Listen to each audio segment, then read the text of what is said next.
మంచి పదునైన వ్యక్తిత్వానికి కొన్ని సూత్రాలు చెప్తాను, వినండి.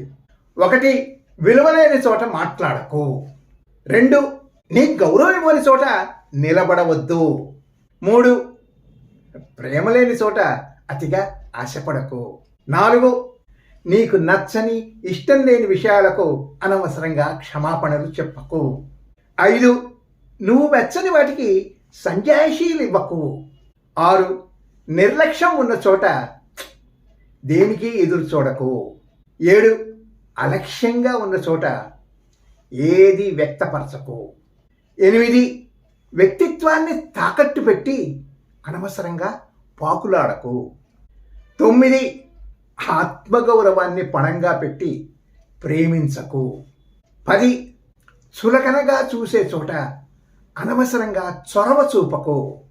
11, జాలిపడి ఇచ్చే పలకరింపులకు ప్రేమకు జోలె పట్టకు. 12, భారం అనుకునే చోట భావాలు పంచుకోకు. 13, దూరంగా నెట్టేసే చోట దగ్గరవ్వాలని ప్రయత్నించకు. 14, నిజాయితీని గుర్తించని చోట నిమిషం కూడా వృధా చేయకు. 15, ఆత్మాభిమానాన్ని మించిన ధనం ఇంకొకటి ఉంటుందని భ్రమపడకు. 16, ఎదురు చూడని ఇంటికి పిలిచినా వెళ్ళకు. నీది కాని దేని మీద నిన్ను మింగేసే అంత ప్రేమ అభిమానం ఒలకపోయకు. Good luck.